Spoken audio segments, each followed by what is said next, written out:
Hello and welcome to WWJPS. What would Jairo Pinto say? I am your host, Vanessa Pinto. Today's episode is going to be a little different. Today's episode is going to be about Virginia Giuffre because so many of the survivors and victims get lost in this. And I think what we all need to remember is that none of us would know any of this if it hadn't been for an extremely brave woman. We made a right into Jeffrey's room, and Jeffrey laying naked on the massage table. Jeffrey lifts his head up, looks at Ghislaine. Ghislaine looks at him, and I call it the Cheshire cat grin because his face just went like this, and it was like a nod of approval. Ghislaine got me quickly into here's the lotions, here's the oils, we're gonna each take half of his body so you can follow my instructions. It just looked like a legitimate massage. She was 15 years old when this happened. She was 15 years old when she was describing this story. Then they also started asking me questions about my life.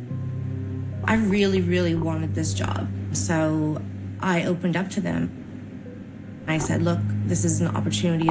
Look at her. Beautiful young girl who does not look anywhere close to 18 and who does not look like she should have ever been in a room with a naked man and woman who were talking to her about $200 massages. And the sad thing is, they preyed on girls and women that they knew needed something. Poor Virginia needed money.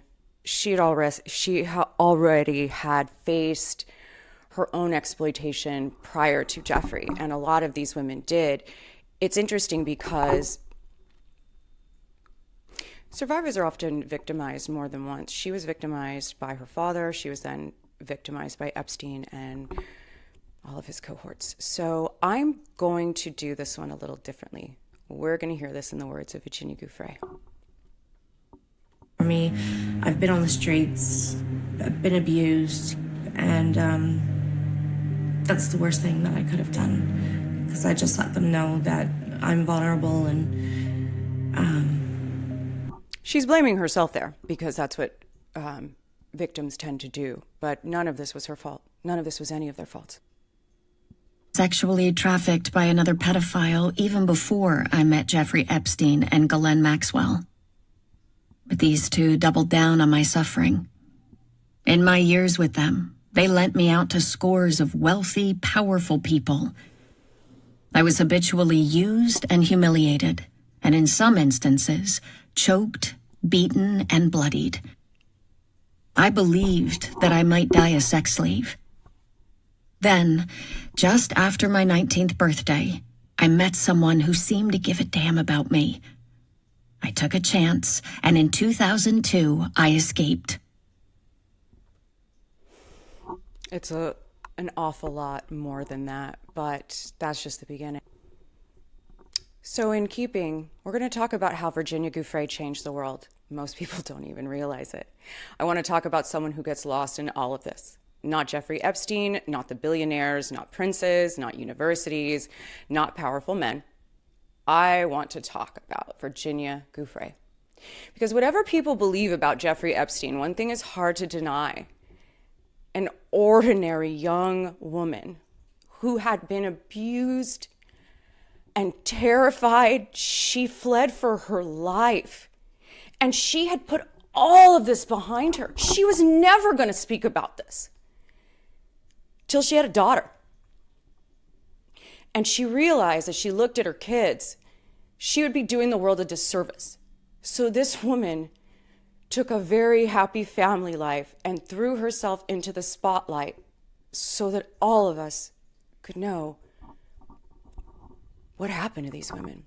She kept speaking despite ridicule, lawsuits, pressure, and years of people dismissing victims. The world started seeing things it may not have seen otherwise. I mean, the fact that they allowed her to keep that camera, and it's in the book when you read it. These people were so sure of never being caught, they allowed that girl to keep a camera with photos. That's how we have that photograph of Prince Andrew. Do you think they ever thought that that photo would turn into this?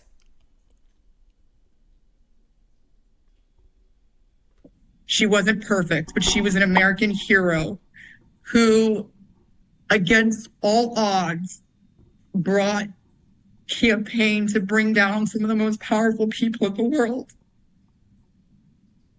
And it cost her her life. It costed her her life. And so for me, she will always be on a pedestal. She's incredible. She's fearless.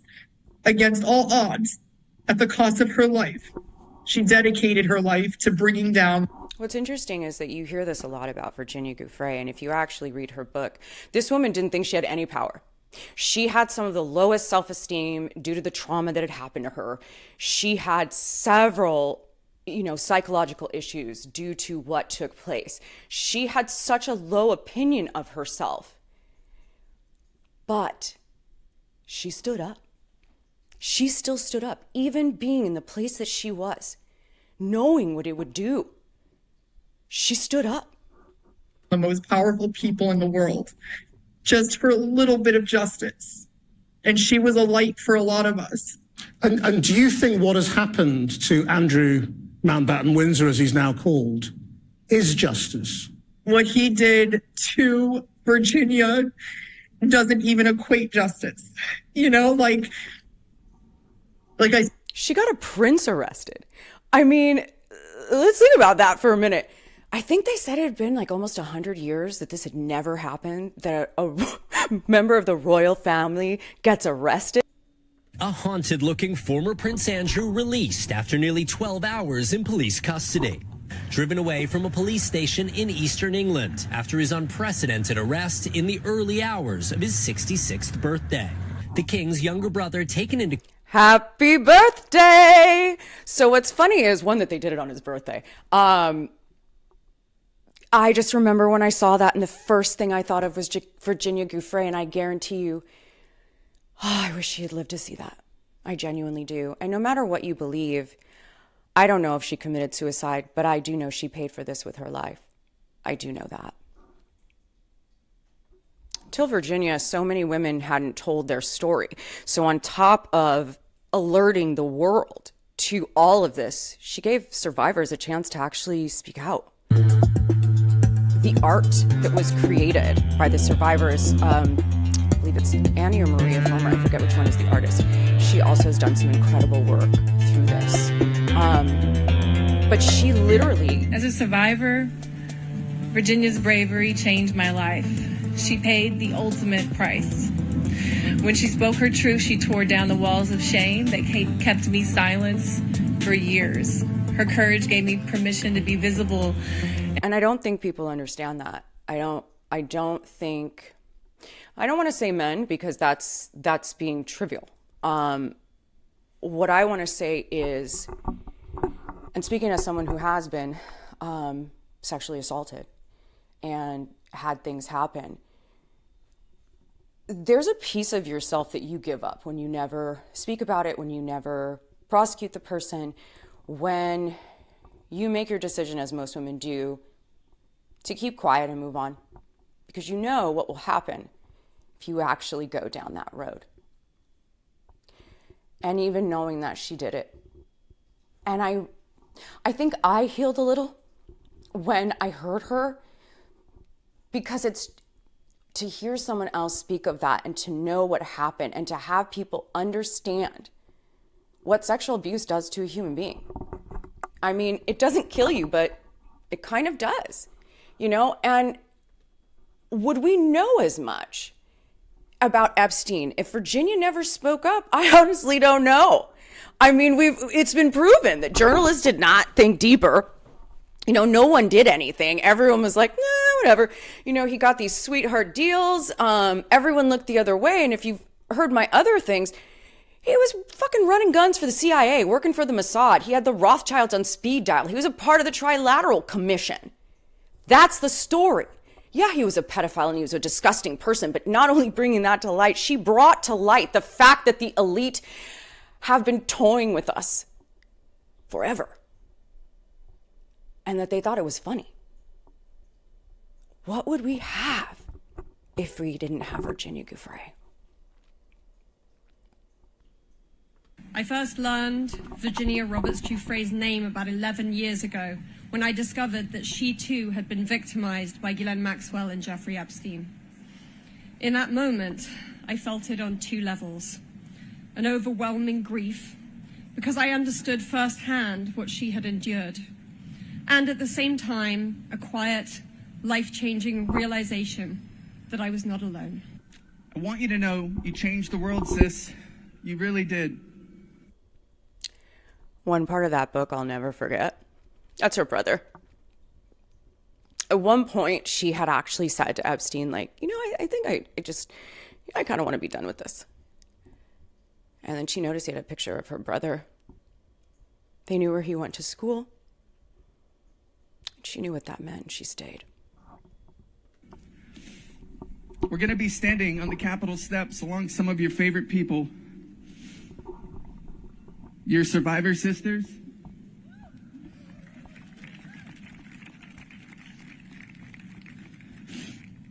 Your friends. Your family. And thousands of amazing survivors from all walks of life. They continue to change the world and refuse to stay silent because you showed us the way, and we carry your torch with honor. I know we all have people we wish we could have known. And for me, one of those people is Virginia Giuffre. She was the brave woman who broke the story about having been abused by Jeffrey Epstein and Prince Andrew. She took her life and she didn't get to see what she started. May we all find our inner courage in a way that she did. And I know she has absolutely inspired.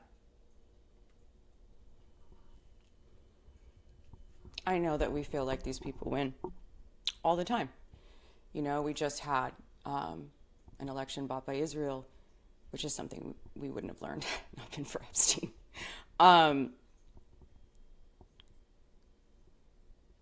We can still fight.